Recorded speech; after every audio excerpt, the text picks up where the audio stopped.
Welcome to Politics News Wolf US channel. The flame of war has engulfed Russia almost daily. Fires on Russian territory prove that the war has spread to Russia. While Russia is suffering great losses in the occupied territories, it is also dealing with fires within the country. Moreover, the cause of the majority of these fires is. Last day, fires broke out in two different parts of the city of Vera. In Russia, a fire which broke out after violent explosions caused a power outage in the city. The number of fires in Russia is increasing day by day. The fires then broke out in Russia. Simultaneously with Putin's invasion of Ukraine increased even more with the partial mobilization decision taken in September last.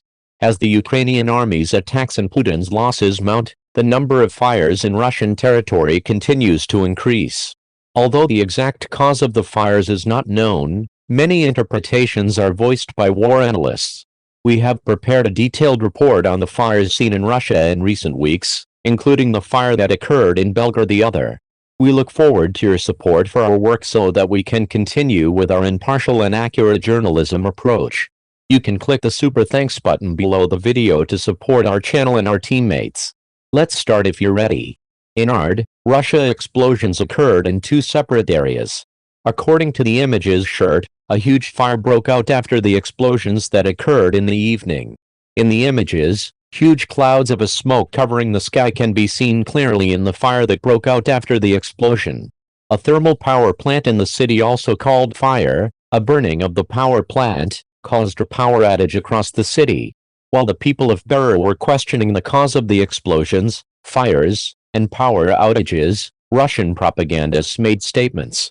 Some Russian media outlets explain the cause of the explosions as an attack by the Ukrainian drone, but this explanation could not be verified. There was a reason why the propagandist media organization supporting the Russian occupiers made false statements. The site of the explosion was a civilian. Such media outlets constantly repeat the lie that Ukraine is attacking civilian areas. Their aim is to slander the Ukrainian military as committing crimes. But now everyone sees the facts clearly. So what really caused the explosions and fires? A report published earlier this month answers this. From the beginning of 2023 until today, hundreds of fires of unknown origin were allegedly started by sabotage groups, allegedly anti-Russian sabotage groups, which are trying to get Putin to abandon the occupation of Ukraine. And partisan groups fighting for the victory of Ukraine are the main suspects in explosions and fires that have occurred in. A Ukrainian agency providing military intelligence services revealed increase in fires in Russia in a report published in the first week of April. If fires in Russia continue at the same rate, there will be at least twice as many fires this year as last year. In the report, it was stated that a total of 414 fires broke out in Russia during 2022. In the first 3 months of 2023, there were 212 fires in. These rates clearly show that fires in Russia are increasing. In the published report, the conclusions made about the reason for the increasing fires first stated that follows. Last time we put forward two hypotheses to explain the increasing the number of fires in the Russian Federation. The first was related to Ukrainian. The second to the Russian resistance movement. As always, the truth is somewhere in the middle.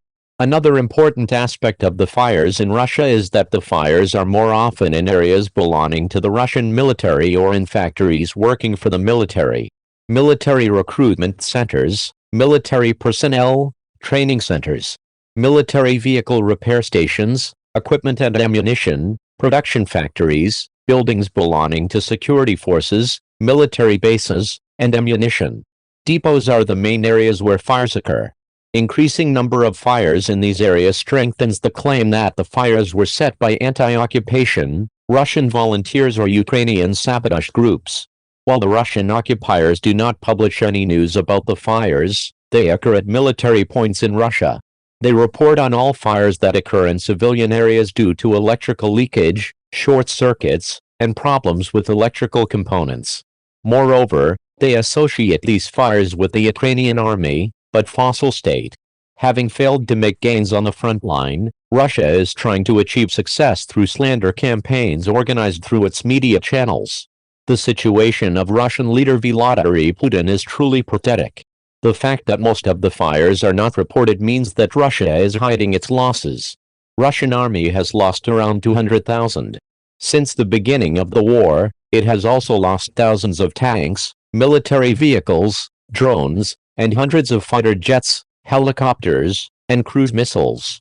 The Russian army, which has also lost important military systems such as anti-aircraft systems and missile systems, is approaching exhaustion just as the Russian media hides these.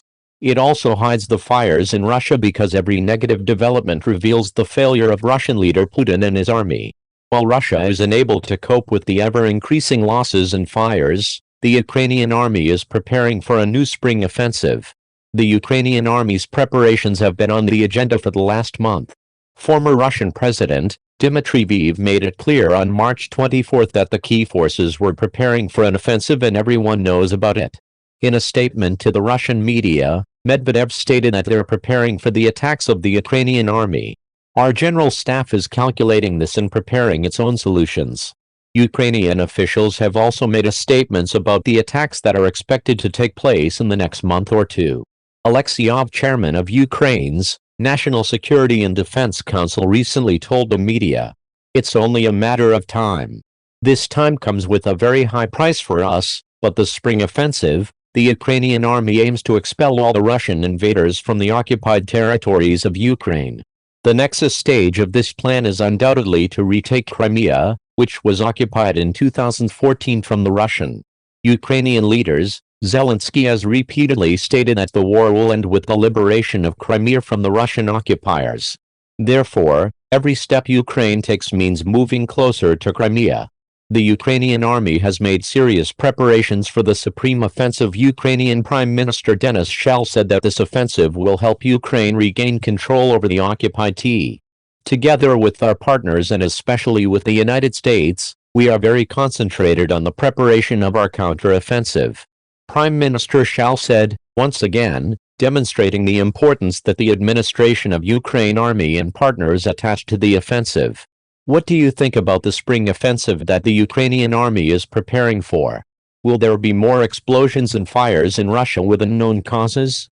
How would Russian leader Vladimir Putin prevent losses on the front? What are your thoughts on the course of the war?